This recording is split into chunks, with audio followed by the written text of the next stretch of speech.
तो आ चुके हैं क्रिप्टॉन क्लासेस से लेकर इकोनॉमिक्स का third chapter money and credit का one short revision.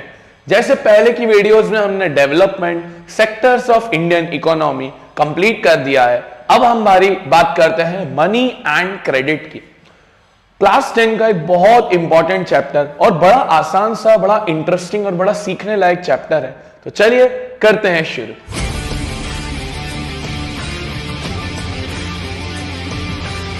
Money and credit, आप मान सकते हैं कि ये चैप्टर आपके बोर्ड्स में 5 से 6 नंबर की कवरिंग करता है।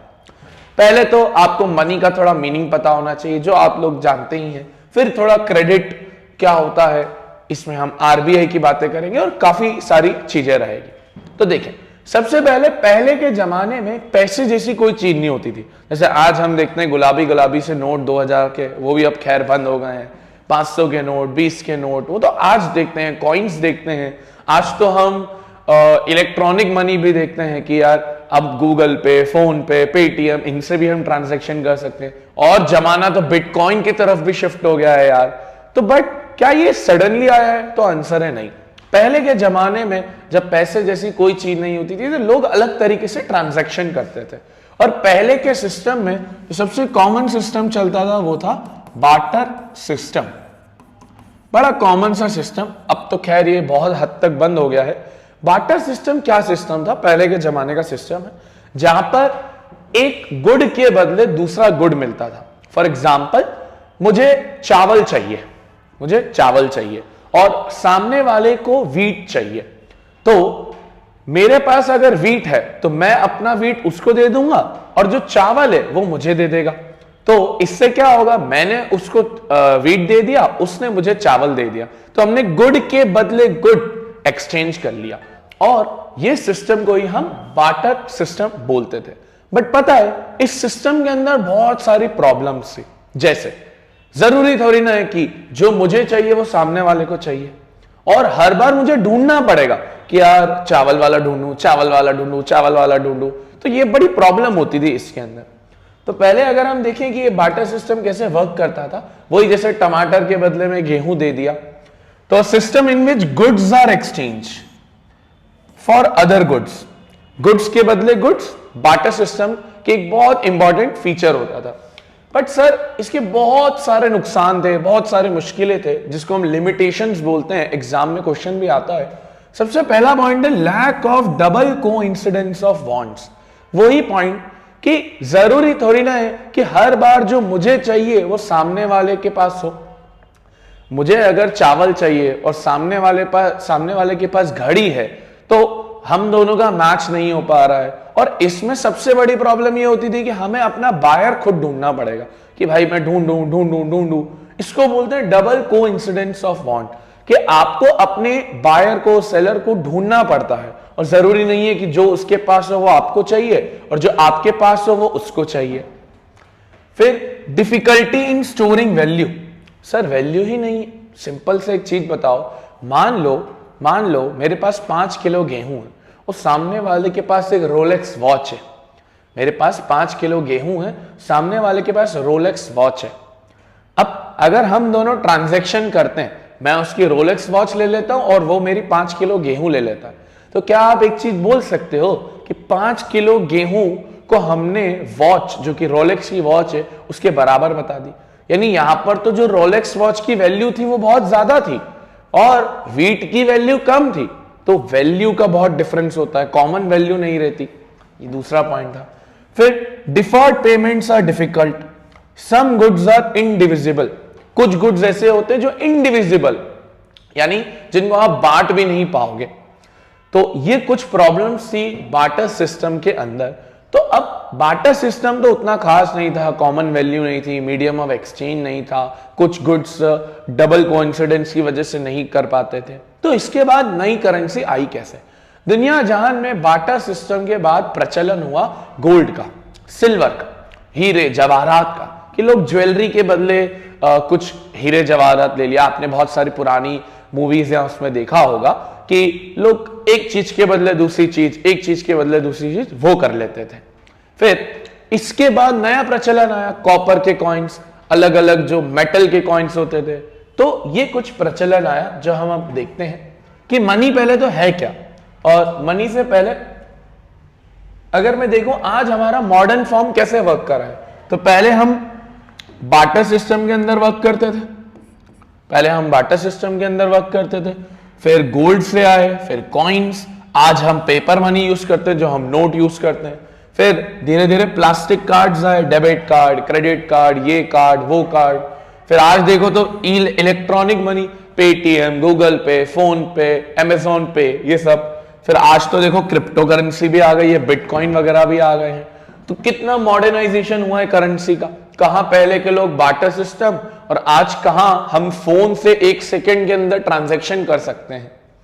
अब अगर देखें मनी है क्या, पैसा है क्या, पैसा तो एक कागज का टुकड़ा ही है जिसको आप लोग बोलते हो मोटिवेशन के लिए कि कागज बस पेपर, मनी तो बस एक कागज का टुकड़ा ही है और उसकी तो कोई वैल्यू ही नहीं है। बट भैया यही कागज का टुकड़ा तुम्हें एक किंग बना सकता है। तो है क्या ये मनी?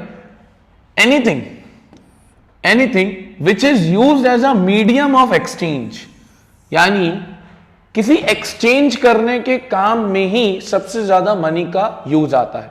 फॉर एग्जाम्पल मुझे लेट से एक घड़ी परचेस करनी है तो मैं उसको पैसा दूंगा, ये मीडियम ऑफ एक्सचेंज है। मैंने उसको पैसा दिया, उसने मुझे घड़ी दी, तो मीडियम ऑफ एक्सचेंज है। स्टोर ऑफ वैल्यू, वैल्यू के स्टोरिंग के काम आता है। एक वैल्यू है, 2000 का नोट है तो आपको भी पता है 2000 की एक सर्टेन वैल्यू है। स्टैंडर्ड और डिफर्ड पेमेंट्स, डिफर्ड पेमेंट्स यानी जो क्रेडिट वाली चीजें होती है, उधारी का माल होता है। तो मनी बस कुछ नहीं, मीडियम ऑफ एक्सचेंज का काम करता है। आगे देखें कि मनी के फंक्शंस क्या है। बड़े सिंपल फंक्शंस है। पहला तो हमने देखा मीडियम ऑफ एक्सचेंज, वही आसपास, जैसे मुझे वही घड़ी चाहिए, वीट चाहिए, तो मीडियम ऑफ एक्सचेंज है। वैल्यू का स्टोरमेंट, जो वैल्यू रहती है कि 2000 के नोट की इतनी वैल्यू है, 500 के नोट की इतनी वैल्यू है, मैं इतना खरीद सकता हूं। स्टैंडर्ड और डिफर्ड पेमेंट, उधारी या आपको अगर कैश से पेमेंट करना है तो वो मनी का एक बहुत इंपॉर्टेंट फंक्शन है। हमने मॉडर्न फॉर्म ऑफ मनी देख लिया। अब अगर देखें कि किस तरीके से बैंक्स, अब हमने तो कैश देखा ना, अब बैंक्स कैसे वर्क करते हैं, बहुत आसान है। सबसे पहले चीज होती है बैंक डिपॉजिट्स। क्या होते हैं सर? Bank deposits. और बैंक डिपॉजिट को कभी कभार बोला भी जाता है डिमांड डिपॉजिट। एग्जाम में पूछता है दोस्त, बढ़िया सा एग्जांपल बताता हूं आपको डिमांड डिपॉजिट का।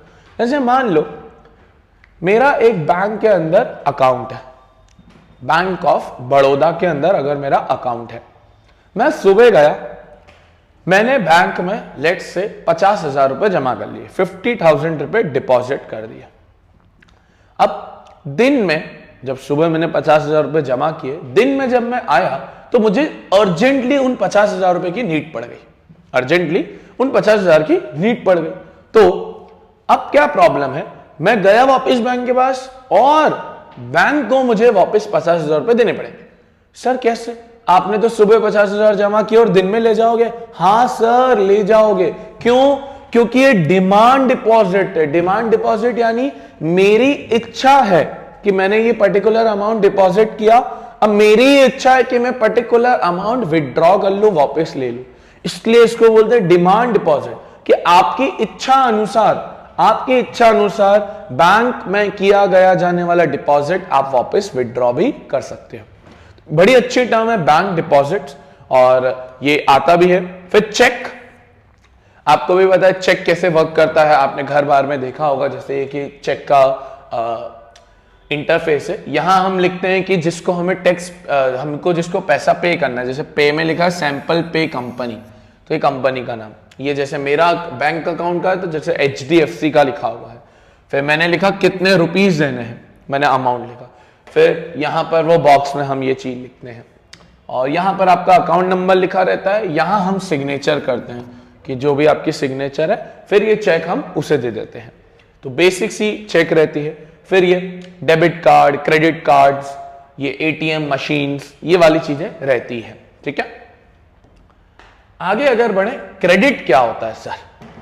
क्रेडिट यानी उधार, क्रेडिट यानी उधार। उधार बेसिकली आप किससे लेते हो सर? उधार आप लेते हो बैंक अकाउंट से। आप बैंक में गए, हम बैंक को बोला बैंक बैंक बैंक बैंक हमें यार 1 लाख रुपए की उधार की नीड है। बैंक बोलेगी ठीक है भाई हम दे देंगे, पर आपको भी पता है बैंक फ्री में लोन नहीं देती है, फ्री में आपको उधार नहीं देती है। बैंक बोलेगी हमें इसके बदले इंटरेस्ट भी चाहिए, हमें इसके बदले वो इंटरेस्ट भी चाहिए, वो दोगे तो हम आपको लोन देंगे। तो देखो क्रेडिट कुछ नहीं है, क्रेडिट और loan refers to an agreement in which the lender का मतलब है जो लैंड कर रहा है, जैसे बैंक supplies the borrower यानी जो बोरो कर रहा है with money, goods, service। जरूरी नहीं है कि सिर्फ पैसा ही उधार हो, गुड्स भी तो उधार हो सकते हैं। In return of the promise of future payment. हाँ भाई प्रॉमिस तो कर रहे हैं कि भविष्य में जाके हम पेमेंट देंगे, बट क्या सर क्रेडिट आसानी से मिल जाता है? तो आंसर है नहीं। क्रेडिट के भी बहुत लोचे लफड़े हैं कि क्रेडिट में ये डॉक्यूमेंट लगेंगे, ये लीगल डॉक्यूमेंट्स लगते हैं, काफी चीजें लगती है। तो अगर देखें कि क्या क्या टर्म्स ऑफ क्रेडिट है, टर्म्स ऑफ क्रेडिट यानी क्या क्या आपको चाहिए अगर आपको उधार चाहिए किसी बैंक से। बहुत सिंपल चीजें हैं। पहला है सर कोलेटरल सिक्योरिटी, बड़ा इंपॉर्टेंट वर्ड है कोलेटरल। कोलेटरल का मतलब क्या होता है? मैं गया बैंक के पास, मैंने बोला बैंक मुझे 10 लाख रुपए का लोन चाहिए, मुझे 10 लाख रुपए का लोन चाहिए। बैंक बोलेगा ठीक है हम आपको लोन दे देंगे, बट बैंक उसके बदले इंटरेस्ट तो चार्ज करेगा, वो तो उनकी कमाई है। बट बैंक ये भी बोलेगा हो सकता है तुम हमारा पैसा लेके भाग जाओ यार, तुम वो हो सकते हो ना यार धूम 3 वाले इंसान, तो तुम हमारा पैसा लेके भाग जाओ। तो बैंक बोलेगी हमें कुछ सिक्योरिटी चाहिए। सिक्योरिटी के तौर पर बैंक ने बोला अगर आपको 10 लाख रुपए का लोन चाहिए तो हमें आप अपना घर गिरवी रख दो, अपना घर गिरवी रख दो। अब हमने अपना घर गिरवी रख दिया, घर के पेपर्स हमने गिरवी रख दिए। अब होगा क्या, मैं जैसे जैसे बैंक का पेमेंट चुकाते जाऊंगा और जैसे ही मैंने सारी पेमेंट विथ इंटरेस्ट चुका दी, बैंक वो घर के पेपर्स मुझे वापस दे देगी। तो ये जो घर के पेपर्स मैंने बैंक के पास रखे ना फॉर द सिक्योरिटी पर्पस, इसी को बोला जाता है कोलेटरल। इसी को क्या बोलते हैं सर? कोलेटरल। क्या सर सिर्फ घर के पेपर? नहीं, गोल्ड रख सकते हो, दुकान के पेपर्स होते हैं, हीरे जवाहरात होते हैं, या आपका कोई व्हीकल है या कुछ भी, बट उसकी वैल्यू होनी चाहिए। तो हम एक चीज लिख सकते हैं, कोलेटरल क्या है सर? कोलेटरल कुछ नहीं, एक टाइप ऑफ असेट है। असेट यानी जो आपके पास है, एक टाइप ऑफ असेट है विच यू लैंड या sorry asset which you gives to lender for safety purpose। अब सेफ्टी के लिए वो असेट उसको दे देते हैं। फिर डॉक्यूमेंटेशन चाहिए रहता है, तो नॉर्मल सा डॉक्यूमेंटेशन, आपका आधार कार्ड, आपके बैंक की डिटेल्स, आपका सारा जो भी चीजें हैं। Terms of loan, terms of loan का मतलब है कि आप महीने महीने पैसा पे करोगे, ईएमआई पे करोगे या साल साल में पे करोगे, इतना इंटरेस्ट लगेगा, इतना आपको लोन है वगैरह वगैरह। मोड ऑफ रीपेमेंट, चेक से पेमेंट करोगे, कैश से पेमेंट करोगे, ऑनलाइन पेमेंट करोगे, कार्ड से पेमेंट करोगे, ये सारी चीजें। रेट ऑफ इंटरेस्ट, कितने इंटरेस्ट आपके ऊपर लग रहा है, 8%, 10%, वो वाली सारी चीजें टर्म्स ऑफ क्रेडिट में आती है। ठीक है, आगे बढ़े तो importance of credit for farmers in rural areas. देखो गांव में एक सबसे बड़ी दिक्कत है क्रेडिट की, उधारी की। यार गांव वाला हमेशा एक चीज सोचता है कि मेरे पास पैसा ही नहीं है, अगर उसको फार्म लैंड पर वर्क करना है, फार्म लैंड पे वर्क करने का कैसे पैसा कैसे कमाएगा वो बेचारा। तो वहां पर फार्मर एक जुगाड़ लगाता है। फार्मर बोलता है अपन लोन लेंगा तो अपन जमीन पे सीड्स डालेगा, मशीन रहेगी, फार्मिंग करेगा, और जैसे ही पैसा हो जाएगा वो पैसे से हम पूरा जो लोन है वो चुका देंगे और प्रॉफिट भी मिल जाएगा। तो फार्मर्स के लिए बड़े सिंपल चीजों के लिए लोन रहता है। कैसे चाहिए? सीड्स के लिए चाहिए, फर्टिलाइजर्स, पेस्टिसाइड्स, इलेक्ट्रिसिटी इक्विपमेंट्स, इन सब के लिए फार्मर को लोन चाहिए रहता है। और एक मिनिमम पीरियड होता है 3 to 4 मंथ्स का, कि जिसके अंदर फार्मर ये इनपुट्स बाय भी करता है और फिर सेल करके जो क्रॉप उसकी बनी, अनाज जो बना, वो बेच के कमा लेता है। ये usually beginning of the season के लेते हैं, और हार्वेस्ट यानी जब क्रॉप बन के तैयार हो गई उसके बाद ये लोन रीपे कर देते हैं। अब देखो, हमारे दिन दुनिया जहान के अंदर उधार लेने के दो सोर्सेस हैं। एक सोर्स का नाम है फॉर्मल सोर्स और दूसरे सोर्स का नाम है इनफॉर्मल सोर्स। सर नाम से ही समझ में आ रहा है, फॉर्मल सोर्स ऑफ क्रेडिट, जहां फॉर्मल डॉक्यूमेंटेशन लगेंगे, सब फॉर्मल ही होगा। इसके अंदर सबसे बढ़िया एग्जांपल आते हैं हमारे बैंक्स, ये फॉर्मल सोर्स ऑफ क्रेडिट के अंदर आते हैं। इनफॉर्मल में relatives, friends, money lenders, landlords, ये लोग आते हैं। और इनफॉर्मल में कोई सिक्योरिटी नहीं रहती आपके पास। फॉर्मल में तो फिर भी सिक्योरिटी है, बैंक के पास पैसा है, बैंक एक लीगली वर्क करते हैं। ये लोग लीगली वर्क नहीं करते हैं। रिश्तेदारों से पैसा लेने का मतलब आप भी जानते हो कि रिश्तेदार भाग गया तो भाग गया, वो पैसा लेके भाग गया तो भाग गया।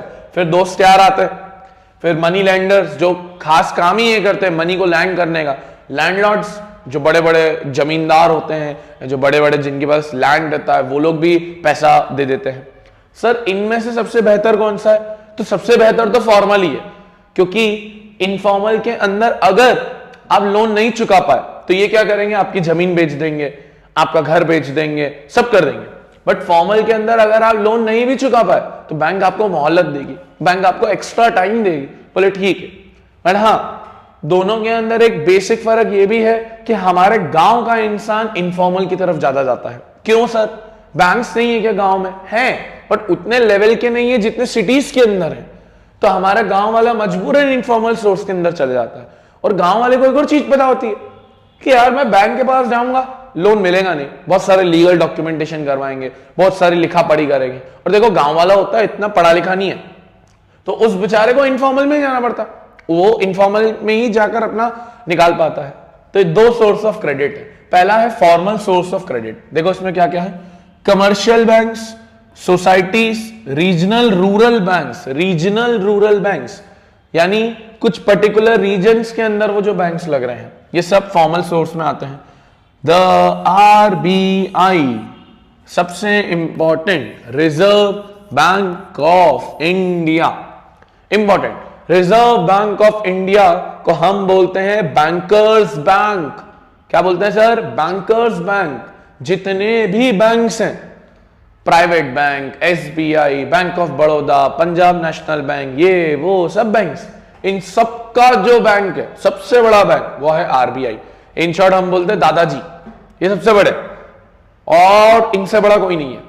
RBI है जो सारे बैंक्स को कंट्रोल करता है, सारे बैंक्स को मैनेज करता है, सब RBI ही करता है। तो RBI supervises the functioning of all the formal source, जितने भी हैं। They collect low rate of interest, they follow some well defined rules and procedure. Formal वाले रूल्स, प्रोसीजर, इन सबको देखते हैं, और इनका इंटरेस्ट रेट भी कम होता है comparative to the informal source.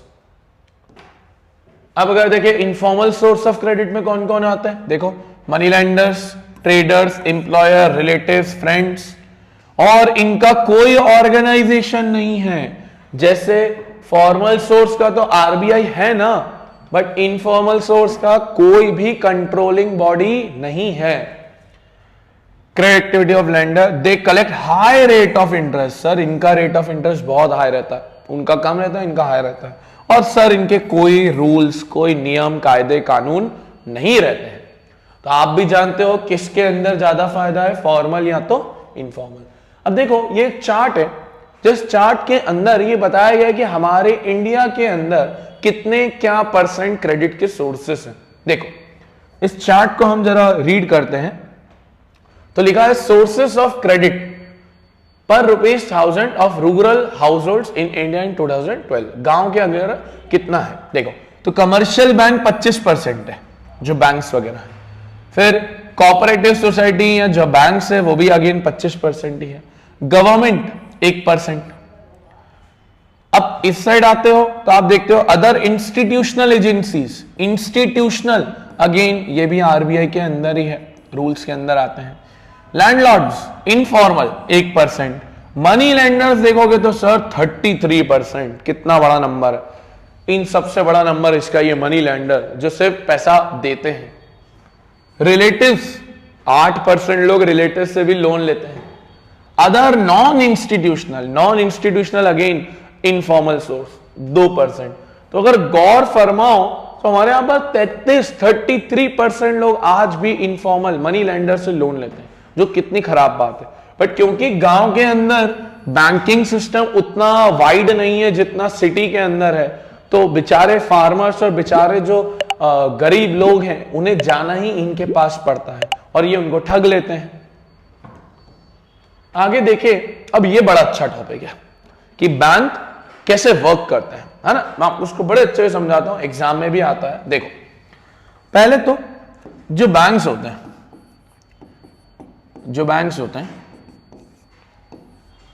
वो बैंक्स के पास दो लोग होते हैं। एक होता है बोरोवर और एक होता है डिपॉजिटर। एक होता है बोरोवर, एक होता है डिपॉजिटर। नाम से भी समझ में आ रहा है, डिपॉजिटर जो डिपॉजिट करेगा, बोरोवर जो बोरो करेगा। क्या मतलब है सर इनका, समझाओ। देखो, मान लो कुछ लोग आए बैंक में 10 लाख रुपए जमा कर दिए। कुछ लोग आए बैंक में 10 लाख रुपए जमा कर दिए। अच्छा सर, बैंक में हम जमा ही क्यों करते हैं? क्योंकि बैंक हमें फायदा देता है, बैंक हमें इसके बदले एक्स्ट्रा इनकम देता है जिसको इंटरेस्ट बोलते हैं। तो बैंक हमको पैसा देगा इसका। जैसे मान लेते हैं कि बैंक हमें 8% इंटरेस्ट दे रहा है। अच्छा सर, ये 8% पर एनम यानी साल भर का 8% पर एनम। तो 10 लाख का अगर 8% देखें तो कितना हो जाएगा यार, 10,000। 8,000, माय मिस्टेक।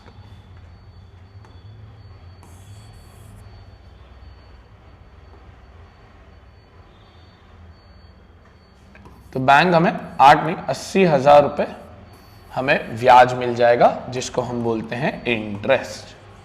क्या बोलते हैं? इंटरेस्ट। ये मुझे मिल जाएगा, ठीक है। अब मेरे जैसा गरीब इंसान बैंक के पास गया, मुझे खोलनी थी एक बड़ी सी कोचिंग इंडस्ट्री, बड़ी सी कोचिंग फील्ड। तो मैं गया बैंक के पास, मैंने बोला बैंक मुझे लोन चाहिए, बैंक मुझे लोन चाहिए। बैंक ने पूछा बेटा सूरज कितना लोन चाहिए? तो मैंने बोला बैंक मुझे चाहिए 10 लाख का लोन, मुझे चाहिए 10 लाख का लोन। बैंक के पास अब एक चीज सोची कि यार हमारे पास तो पड़े ही 10 लाख है और ये मांग भी 10 लाख ही रहा है, क्या 10 लाख के 10 लाख दे दे? तो आंसर है नहीं, बैंक कभी भी पूरा नहीं दे पाएगी। बैंक के पास जितने पड़े हैं उतना का उतना नहीं दे पाएगी। सर क्यों? मैंने आपको समझाया था ना, डिमांड डिपॉजिट है ये, यानी डिपॉजिटर की मर्जी होगी। अगर उसने 10 लाख रुपए आज जमा किए हैं, मान लो वो कल आ गया डिपॉजिट लेने, बोले चलो मेरे को 10 लाख रुपए वापस दे दो यार, तो बैंक की तो लायबिलिटी है कि देनी ही पड़ेगी। अब बैंक कहां से देगी? तो पता है ये 10 लाख मांग तो रहा है बट इसको 10 लाख देंगे नहीं, क्योंकि हर बैंक को एक मिनिमम कैश बैलेंस अपने पास रखना पड़ता है कि यार हमारे पास बैंक में कम से कम इतने पैसे तो पड़े रहे, ताकि अगर कल को कोई डिपॉजिटर आता है पैसा लेने के लिए तो हम उसको दे पाए। और सर ये मिनिमम बैलेंस जो होता है कितना परसेंट होता है, ये डिपेंड करता है, बच्चा लोग अलग अलग जो फैक्ट्स और फिगर्स के अकॉर्डिंग डिपेंड करता है। बट सर ये मिनिमम बैलेंस बनाता कौन है? तो बनाता है दादाजी यानी RBI, reserve bank of India. यही बैंक्स को ये गाइडलाइन देता है कि देखो तुम्हें इतना मिनिमम बैलेंस तो रखना पड़ेगा। बट सर अगर ये नहीं रखे तो आरबीआई दादाजी हैं, इनको पनिश करेंगे, लाठी मारेंगे। लाठी किसकी? पेनल्टी की। बोले तुम मेरी बात नहीं मान रहे हो, एक काम करो 1 करोड़ रुपए की पेनल्टी, तो बैंक को 1 करोड़ रुपए देने पड़ेंगे। इसलिए बोला था ना दादाजी सबका ख्याल रखेंगे। तो बैंक ने बोला देखो बैंक हम आपको 10 लाख का लोन तो नहीं दे सकते। तो बोले कितने का दोगे? 8 लाख का दे देते हैं यार, ठीक है। 10 लाख मांग रहा था, दे दिया 8 लाख। बट क्या 8 लाख का लोन ऐसे ही मिल जाएगा? तो जवाब है नहीं। अभी हमने देखा था टर्म्स ऑफ क्रेडिट रहेगी, कोलेटरल रखना पड़ेगा, वो घर गिरवी रखना पड़ेगा, या दुकान गिरवी रखनी पड़ेगी, गोल्ड ज्वेलरी रखनी पड़ेगी। तो इस बंदे ने बोला ठीक है मैं अपना घर गिरवी रख देता हूं। अच्छा, इसमें बैंक का क्या फायदा? बैंक बोलेगी देखो बेटा तुम 8 लाख रुपए तो ले रहे हो, तुम 8 लाख रुपए तो ले रहे हो, एक काम करो इस 8 लाख रुपए पे हमें इंटरेस्ट दो। बैंक पैसा दे रही है तो बैंक अपनी इनकम लेगी, तो बैंक बोलेगी कि बोरोवर हम तुमको 10 लाख रुपए तो दे रहे हैं बट हमें इसके बदले तुमसे इंटरेस्ट चाहिए।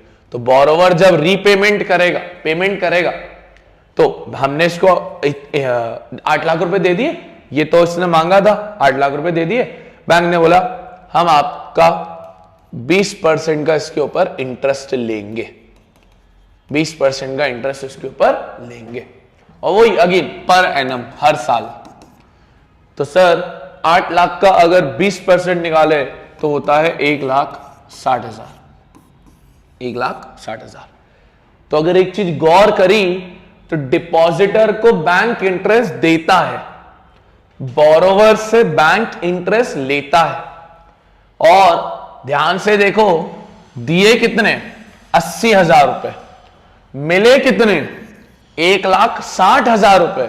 तो सर बीच में जो कमाई दिख रही है ना तुम्हें 80,000 की, 1,60,000 माइनस 80,000, वो ही बैंक का क्या है?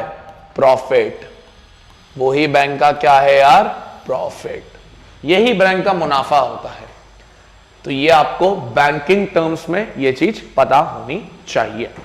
तो देखो अब अगर हम इस फिगर पे आए, ये वही चीज है, डिपॉजिटर था, डिपॉजिटर ने जमा किए, डिपॉजिट किए, बैंक उसको विथड्रॉ के साथ इंटरेस्ट देगा, बोरोवर ने लोन लिया, रीपेमेंट के साथ हम इंटरेस्ट लेंगे। तो बोरोवर से हम इंटरेस्ट लेते हैं, डिपॉजिटर को हम इंटरेस्ट देते हैं, सिंपल। फिर अगर आगे बढ़े, ये सबसे इंपॉर्टेंट है, ये आप मार्क कर लेना बच्चा लोग, 5 नंबर का क्वेश्चन आता है, role of RBI in the formal sector of the India. एक दो रोल तो आपको भी पता है, आरबीआई हमारे देश के अंदर करेंसी प्रिंटिंग का काम करती है। क्या करती है? करेंसी प्रिंटिंग का काम करती है। तो देखो, the RBI print currency notes except 1 rupee note and its subsidiary coins in India. सारे जो नोट्स होते हैं वो आरबीआई ही करती है, बट हाँ याद रखना कॉइन्स वगैरह आरबीआई का नहीं है। अगर आपको जानना चाहते हो कि कॉइन्स कौन करता है, तो वो करती है मिनिस्ट्री ऑफ फाइनेंस। इनका काम कॉइन्स का मैनेज करने का है, बट जो आरबीआई है उसका काम है पैसे को प्रिंट करना। The RBI operates as the banker to the banks, वही दादाजी वाला रोल, सारे बैंक का बैंक से। RBI oversees the operation of other banks in India, सारे ऑपरेशंस जितने भी बैंक कर रहे हैं वो सब आरबीआई देखता है। RBI provide loans to other bank for India for certain reasons such as client lending. It served as final resort for all the banks. क्या पॉइंट आया सर, ये पॉइंट को हमेशा मैं एक कहावत से सिखाता हूं। मान लो एक बैंक के पास पैसे खत्म हो गए, एक बैंक के पास पैसे खत्म हो गए और वो बेचारा किससे पैसा मांगे? अब बैंक के पास पैसा ही खत्म हो गया और उसको अगर बहुत सारा पेमेंट अभी भी चुकाना है तो किससे पैसा मांगेगा? सर वो जाएगा अपने दादाजी के पास, आरबीआई के पास, और आरबीआई बोलेगी देख बेटा हम तेरा मुसीबत में साथ देंगे, हम तेरे लिए पैसा देंगे। इसलिए हम पता है क्या बोलते हैं आरबीआई को? आरबीआई डूबते को तिनके का सहारा है। यानी वो जो बैंक है वो बेचारा डूब रहा है, बट उस तिनके का सहारा हमारा आरबीआई है। इसलिए इसको बोला जाता है आरबीआई को lender of the last resort. यानी अंत अगर आने वाला है किसी का तो सबसे ज्यादा वहां आरबीआई, वही डूबते को तिनके का सहारा। The RBI serves as the banker to the government. Government यानी सेंट्रल गवर्नमेंट जब बोलती है आरबीआई को पैसा प्रिंट करना तो प्रिंट करना। Serves as the banker to the union of Indian national, वही जितने भी गवर्नमेंट है, स्टेट गवर्नमेंट है, यूनियन गवर्नमेंट है, अगर इनको भी पैसे की नीड है तो आरबीआई के पास जा सकते हो। पूरी आरबीआई इकोनॉमी कंट्रोल करती है। It raises interest rate to reduce the amount of loans. वही जितना लोन का इंटरेस्ट रेट है वो सब आरबीआई के पास है। जो मैंने आपको बताया मिनिमम कैश बैलेंस वो भी आरबीआई के मेंटेन करता है। एक और पॉइंट भी आता है, आरबीआई ये मेक श्योर करता है कि जो लोन है वो गरीब को भी मिले और अमीर को भी मिले। साथ ही साथ जो भी बैंक अगर कोई लोन दे रही है या डिपॉजिट आ रहा है, हर बैंक को आरबीआई के पास इंफॉर्मेशन देनी पड़ती है कि आज हमने इतना लोन दिया, आज हमने इतना डिपॉजिट लिया, ये सब आरबीआई को देना पड़ता है। तो एक बढ़िया सा क्वेश्चन है 5 नंबर का। आगे देखें चैप्टर का last topic, self help groups. ये बड़ी अच्छी चीज है, सेल्फ हेल्प ग्रुप्स क्या होते हैं? ये सेल्फ हेल्प ग्रुप्स में यूजुअली, क्योंकि एक ग्रुप है तो यहां पर क्या होता है 15-20 लोग होते हैं, इससे ज्यादा भी हो सकते हैं। ये हर महीने एक अमाउंट डिपॉजिट करते हैं और हर मेंबर जो एसएचजी का, इसको एसएचजी बोलते हैं, हर मेंबर जो एसएचजी का मेंबर है वो क्या करता है, हर महीने एक सर्टेन अमाउंट देता है। ऐसे करते करते सारे मेंबर्स 2 साल तक अमाउंट जमा करते हैं और 2 साल के बाद उनके पास एक अच्छा खासा अमाउंट हो जाता है। फिर ये जो अमाउंट है, ये अमाउंट कोई अगर उसी मेंबर को लोन चाहिए तो वो लोन दे देंगे। और एसएचजी का ये फायदा तो होता ही है कि खुद ब खुद है, साथ ही साथ गवर्नमेंट कंट्रोल्ड है, आरबीआई इनको हेल्प करती है। और साथ ही साथ एसएचजी में सबसे ज्यादा वुमेन का पार्टिसिपेशन है, गांव की वुमेन्स का।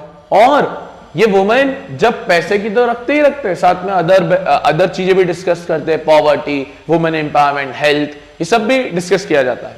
तो देखो SHG has 15 to 20 members of the mostly women neighbourhood, आसपास के सम मनी करते हैं ये। Members can get small amount as loan from the group, rate of interest is low, बहुत कम रहता है इसका rate of interest. After 2 years the group can get loan from the bank. 2 साल के बाद कोई मेंबर भी लोन ले सकता है, या इस ग्रुप को भी अगर बैंक से लोन लेना है तो वो भी ले सकता है। इसका सबसे बड़ा एग्जांपल है ग्रामीण बैंक ऑफ बांग्लादेश। इसका सबसे बड़ा एग्जांपल है Grameen bank of Bangladesh, started by Mohammad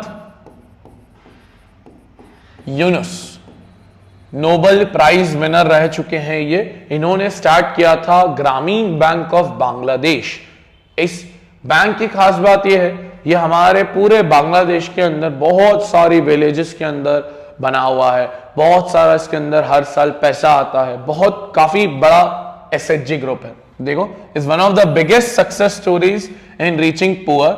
आप अगर देखो तो ओवर 9 मिलियन मेंबर्स हैं, 81,000 विलेजेस के अंदर स्प्रेड है। और ये सब जो बोरोवर्स को लोन देते हैं, सपोर्ट करते हैं, इंटरेस्ट रेट भी कम होता है। और यहां देखो लिखा भी हुआ है, professor Mohammad Yunus the founder of Grameen bank और नोबेल प्राइज विनर के ये रह चुके हैं। तो इन्होंने एक स्टेटमेंट दी है कि अगर गरीब लोगों को आप क्रेडिट दे पाते हो तो वो काफी हद तक आगे लाइफ में प्रोग्रेस कर सकते हैं। तो दिस इज द थिंग। आपको आई थिंक ये पूरा चैप्टर समझ में आया होगा। फॉर्मल सेक्टर का जो पूरा क्राइटेरिया है, RBI, barter system, banking activities, terms of credit, या जितनी भी चीजें हैं, तो अब हमने 3 चैप्टर 1 शॉट रिविजन्स में कंप्लीट कर लिए हैं। अब हम मिलते हैं आपको नेक्स्ट चैप्टर के अंदर। इस जो चैप्टर के नोट्स है वो आपको डिस्क्रिप्शन बॉक्स में गूगल ड्राइव की लिंक पे मिल जाएंगे। Thank you for watching this video. Radhe Radhe.